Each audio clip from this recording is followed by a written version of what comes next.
Daniel Whitfield had scrolled through her profile a dozen times before tonight. A woman named Claire Bennett, hair swept back in soft waves, a practiced smile.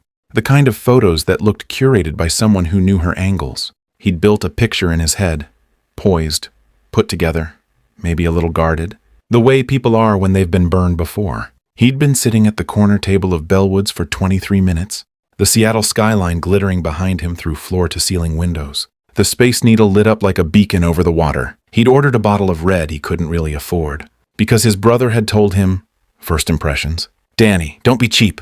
He'd smoothed his shirt twice, checked his phone 4 times, and started composing in his head the apology he'd give if she stood him up. Then the door opened and she walked in. She was breathless, hair falling loose from a bun that had clearly given up sometime in the last hour, cheeks flushed from the cold. And in her arms, head resting heavy against her shoulder, legs dangling limp with sleep, was a little boy, maybe 2 years old, a diaper bag slung crookedly across her body, slipping toward her elbow.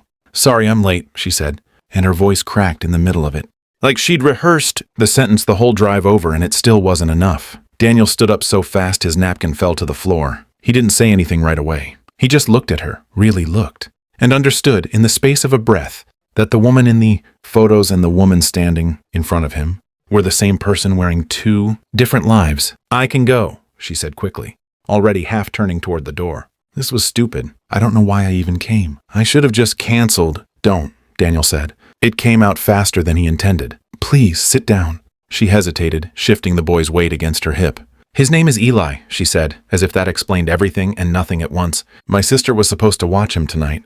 She got called into an ER shift 20 minutes before I was supposed to leave, and I didn't have anyone else. And I thought about texting you to cancel about 6 times, but then I thought—" She stopped herself, swallowing hard. "I don't know what I thought." Daniel Whitfield had scrolled through her profile a dozen times before tonight. Though even he wasn't sure yet why. Claire Bennett, pulled out hair swept back in soft waves, after a practiced smile, dragged over a spare one from an empty table nearby, by someone who knew her angles. Like he could somehow arrange a picture in his head, a soft place for a sleeping child who didn't even know he existed yet. Claire sank into the way people are when they've been adjusting before. Eli, so he was cradled against her chest instead of hanging awkwardly from her arm. The Seattle skyline glittering behind him through floor-to-ceiling glasses. The Space Needle light up like a beacon over the water. He'd ordered a bottle of red. Neither of them spoke, because his brother had told him, "You must think I'm insane, Danny. Don't be cheap." Said. He smoothed his shirt twice, on the tablecloth, checked his phone 4 times. Daniel said, started composing in his head the apology he gave in rush hour with a sleeping Then the door Toddler because she didn't want to. She was break a promise to a stranger. Hair falling loose from a bun that had clearly given up sometime in the last hour. He continued. Cheeks flushed from the cold. A lot of things happening in the wrong order. Head resting heavy against her shoulder, tired legs dangling limp with sleep. Was a little boy. Maybe a lot of things happening in the wrong order. A diaper bag slung crookedly across her body, 3 years of my life. He didn't ask. He'd learned somewhere along the way that some stories needed an invitation. The sentence the whole drive over, and the waiter came by offering menus. Daniel stood up so fast his napkin just water for me, thank you. He didn't say anything right away. Softer, he just looked at her. Really can't stay long. And understood in the space of a breath. Daniel nodded that the woman something in his chest photos and the woman standing. He hadn't expected were the same person wearing to feel disappointed. Different lives. I can go. She said. Now here he was, already watching a woman he barely knew rock a sleeping child against her shoulder, and he didn't just cancel. Over yet. Eli's dad. It came out faster than he intended. Staring at the votive candle flickering between them. She hesitated. He left when Eli was 4 months old. His name is Eli. Gone one Tuesday. She said. Left a note on the counter like we were roommates splitting rent. My sister was supposed to watch him tonight. She got called into an ER shift 20 minutes before I was supposed to leave. She traced the rim of her water glass. And I didn't have anyone else. It's fine. I mean, I thought about texting you to cancel about 6 times. I work at the elementary school during the day. She stopped herself, swallowing hard. I pick up shifts tutoring at night. I don't know what I thought. My sister helps when she can. And somewhere in there I decided, after 2 years of nothing but work and diapers, that maybe I deserved one night to remember what it felt like to be looked at like a person instead of just somebody's mom. Daniel felt something tighten behind his ribs, some mixture of tenderness and quiet, anger on her behalf that a man could walk away from something this precious and never look back. "You are a person," he said. "A mom, sure, but also the woman who wore lipstick in the car before walking in here, even though you were already 20 minutes late and holding 40 pounds of sleeping child. That's not nothing." I noticed. Claire's eyes glistened, and she blinked hard, looking away toward the window, toward the city lights scattered like fallen stars over the water. "Nobody's noticed anything about me in a long time," she admitted quietly. "Not really. Not like that." Eli stirred against her, murmured something unintelligible, and settled again. one small fist curling into the fabric of her sweater. Daniel watched the way she instinctively adjusted her arm to cradle him better, without even seeming to think about it. Some reflex worn so deep into her bones it had become part of her breathing. "Can I ask you something?" Daniel said. She nodded. "Why did you actually come tonight?" "You could have texted me." "I would have understood." Claire was quiet for a long moment, long enough that Daniel wondered if he'd overstepped. "Because I'm tired of disappearing," she finally said. "That's what happens, you know. When you become somebody's whole world, you start vanishing a little at a time. First it's your hobbies, then it's your friendships. Then one day you look in the mirror and you don't recognize the woman who used to laugh loud in restaurants and stay out past midnight and actually believe, that good things were still coming for her." She looked down at Eli, brushed a strand of hair from his forehead with a gentleness that made Daniel's chest ache. "I love him more than my own life, but I didn't want to disappear completely. Not yet, so I came. Even like this, especially like this maybe, because if you couldn't handle seeing the real version of my life in the first 10 seconds, then I needed to know that early, not 3 months in." Daniel reached across the table, not quite touching her hand, just resting his fingers near hers, an offer rather than a demand. "I'm still here," he said. "And for what it's worth, this is the most honest first date I've ever been on." She laughed again, wetter this time, wiping quickly at the corner of her eye with her free hand. "God, this is embarrassing." "It's not," Daniel said firmly. "It's real. I've been on dates with women who spent the whole night performing a version of themselves they thought I wanted. You walked in here with spit up on your shoulder and told me the truth in the first sentence. I'll take that over perfect any day." Claire looked at him then, really looked.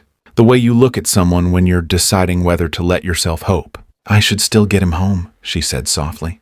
"Past his bedtime rules and all." "Let me help you to the car." "At least," Daniel said, already rising. Already reaching for the diaper bag before she could protest. Outside, the night air was sharp and clean, the city humming quietly around them. Daniel carried the diaper bag while Claire carried Eli, and they walked slowly toward her car parked beneath a street lamp a block down. "This isn't how I pictured tonight going," Claire admitted as they walked. "Better or worse?" Daniel asked. She considered it honestly. Better. Weirdly, terrifyingly better. At her car, she buckled Eli carefully into his car seat. The boy barely stirring, thumb finding its way to his mouth in his sleep. Daniel stood a respectful distance away, hands in his pockets, watching her move with a kind of practiced love that no photograph could have shown him. When she straightened up and closed the door softly, she turned to him, uncertain. "So," she said, I want to see you again," Daniel said before she could finish, before doubt could talk either of them out of it. "You! And if that means Eli falls asleep on your shoulder every single time, then that's just what our dates look like." "I'm not scared of that, Claire." Something in her shoulders released. Some tension she'd probably been carrying since the moment his text first came through that morning confirming their plans. "Most guys run at the first diaper bag," she said. "I'm not most guys," Daniel said. "And you're not most people. You showed up tonight when it would have been so much easier not to. That tells me something." Claire stepped forward, hesitated for only a second, and hugged him. A real hug, arms wrapping fully around him, her face pressed briefly against his shoulder.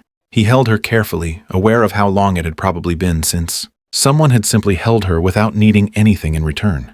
"Thank you," she whispered, "for not making me feel like I ruined tonight." "You didn't ruin it," he murmured into her hair. "You made it the only date I've ever had that actually meant something." She pulled back, smiling, a real smile, tired but bright, the kind that reached her eyes.